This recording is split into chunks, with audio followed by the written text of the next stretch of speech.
Hello everyone, welcome back to the Let's Dream Civils YouTube channel. Today's topic is Tamil Nadu's healthcare model. It is one of the most important governance and social justice topic. Whenever UPSC asks question on healthcare, cooperative federalism, good governance, public policies, or best practices by a state, Tamil Nadu is always cited as an example. But have you ever wondered why does Tamil Nadu consistently perform better than most of the Indian states in healthcare? In today's lecture, we will understand the structural reasons behind Tamil Nadu's success, the constitutional and administrative framework supporting it, the challenges it still faces, and finally, how other states can replicate this model. Why are we discussing it? What is the context? The Hindu highlighted Tamil Nadu as one of India's best performing public healthcare systems. An in-depth report on June 1, 2026 highlighted how Tamil Nadu's public healthcare model continues to lead the nation by delivering highly accessible, affordable, and quality services. We all know healthcare is a state subject. Every state receives same constitutional power. Then how come Tamil Nadu consistently outperform other states? The answer is governance. The state has systematically outperformed others in primary health indicators such as maternal mortality rate, infant mortality rate, immunization coverage, life expectancy. How they have achieved this? By blending grassroots policy with institutional robustness. So the statement says that Tamil Nadu has achieved these factors because of two reasons. First is grassroots policy, which means that the healthcare programs are implemented effectively at the village or community level through primary health centers, village health centers, and field level workers.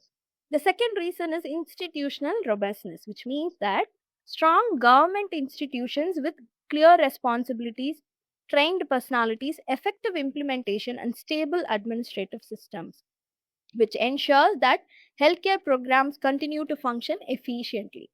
The state's healthcare strength did not emerge overnight. They resulted from decades of institutional focus on primary healthcare, maternal and child health, medical education, disease prevention, public health outreach, and decentralized healthcare delivery. Now let's understand the very first thing that we have to understand in order to reason why Tamil Nadu has a better public health care. So it started in the year 1939, the statutory basis behind this. So Tamil Nadu's public health achievements are built upon a firm legally binding statutory foundation. That is the Tamil Nadu Public Health Act 1939, which was originally called as Madras Public Health Act, and it was the first separate comprehensive state level public health legislation enacted in India. This means that Tamil Nadu's success in public healthcare is not only based on government welfare schemes and administrative decision, it is also supported by a legislation where responsibilities are enforceable by law. Okay, so now you might think in the year 1939, British government was in rule in India and also Tamil Nadu was called as Madras Presidency. Yes, you're right.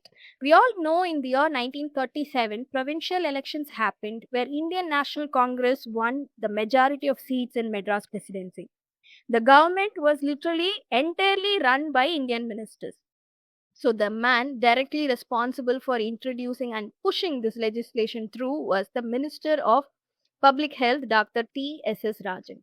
So Dr. T.S.S. Rajan was the one who introduced this Tamil Nadu Public Health Act, and he was our Minister for Public Health from the year 1937 to 1939. So this law gave us two things, two important things. What is that? Mandated obligation. To whom? To the local municipal and rural authorities. For what? What is the mandated responsibility or the mandated obligations? To maintain clean surroundings by ensuring proper waste disposal, drainage, public hygiene, that is sanitation, and also providing safe and clean drinking water. What is the second thing? The epidemic control. Enshrine the legal mechanism for rapid disease surveillance, quarantine, and municipal health management. So, this emphasizes that Tamil Nadu's healthcare success is rooted in a strong legal framework rather than a temporary welfare program. Then, the next factor, right? So, Tamil Nadu organizes its healthcare administration by maintaining two separate cadres, that is Directorate of Public Health and Directorate of Medical Services. Why there is a need for dual cadre? Because Tamil Nadu separates the preventive healthcare from curative healthcare, unlike other states. What is preventive healthcare? Preventive healthcare means taking measures to prevent the diseases before they occur or detecting them at an early stage. What is curative healthcare, which is handled by the Directorate of Medical Services? So, curative healthcare is once the disease have occurred in a person or a disease have spread, they will try to cure it by clinical treatments. Okay, so that is curative healthcare. So now let's concentrate on Directorate of Public Health. Okay, unlike other states that bundle all services, Tamil Nadu separates preventive and curative care, and the preventive care is taken care by the Directorate of Public Health. The Directorate of Public Health is a dedicated public health cadre at the district and state level, which focuses on universal immunization implementation, that is, carrying out vaccination program and monitoring it, preventive disease campaigns, and localized sanitation checks, and protecting the preventive healthcare budget from the hospital cost. Okay, so when you prevent it even before happening, the hospital cost and the budget will be effectively used. Okay, so now comes the Directorate of Medical Services, operating in parallel but strictly separated from the preventive cadre.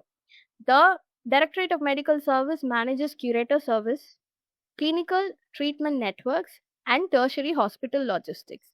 It ensures specialized attention to patient diagnostics and treatment, removes administrative load from preventive grassroots health offices, and allows professional specialization in both the cadres.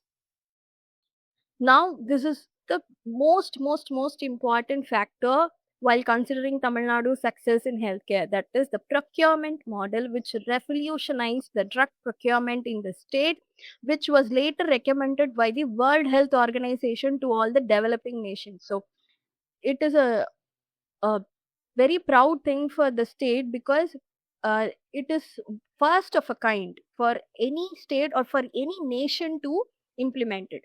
So now let's look into that. What is that? The Tamil Nadu Medical Services Corporation. When it was established? It was established in the year 1994. The Tamil Nadu Medical Services Corporation, TNMSC, revolutionized generic drug procurement across public hospitals. Okay, by implementing a highly transparent IT enabled centralized procurement and decentralized distribution model, it ensures 100% availability of essential drugs. So, what is centralized procurement that we are talking about?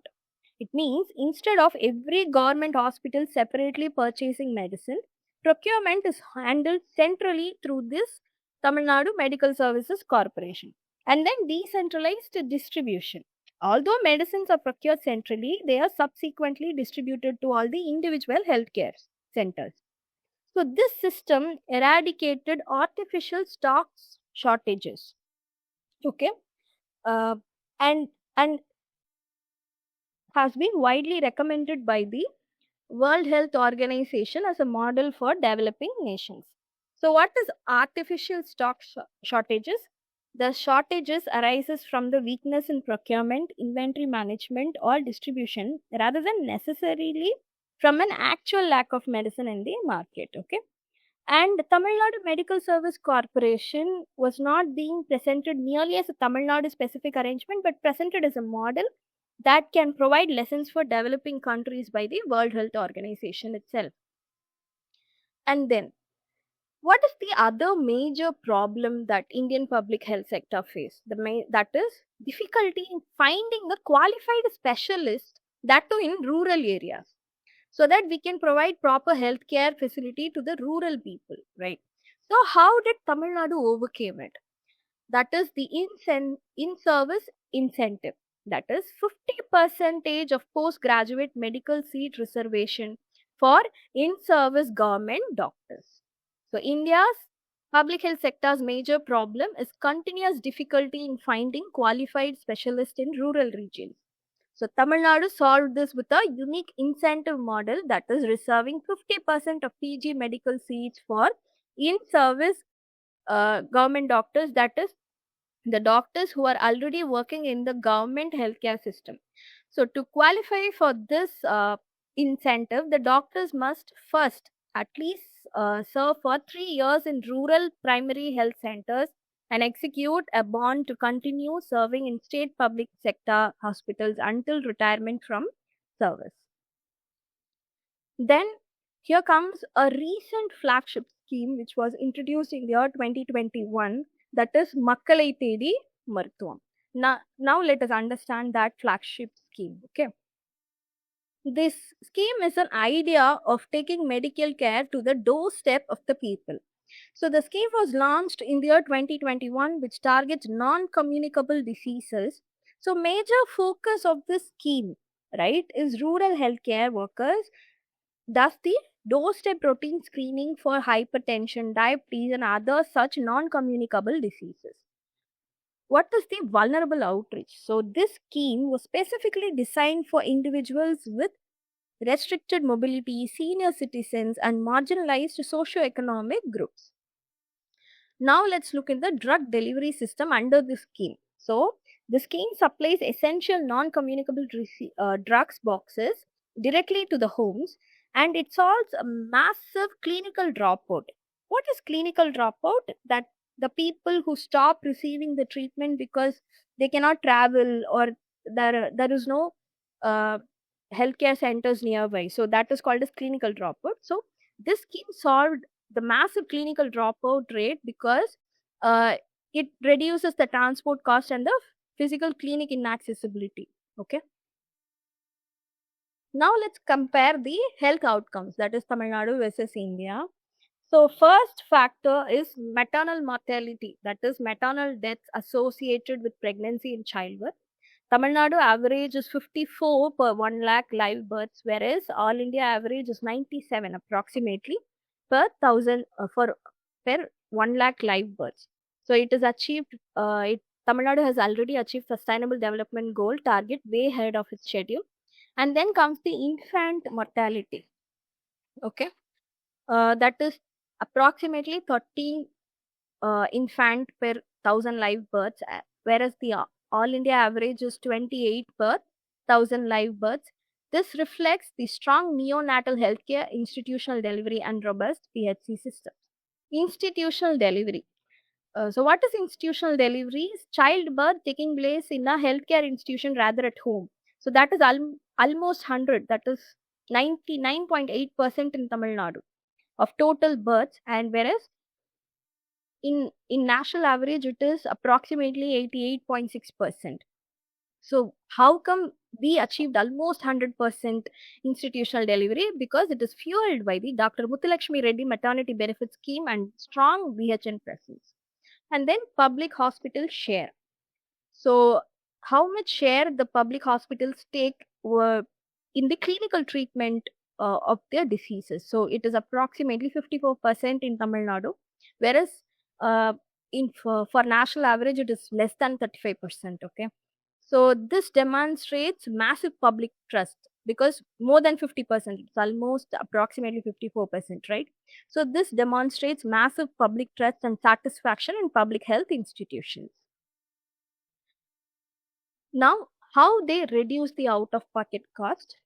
So, reducing the out of pocket expenditure means the money that individuals or families pay directly for healthcare from their own pockets, from their own resources. Okay, so we all know out of pocket expenditure remains one of the largest drivers of poverty in India.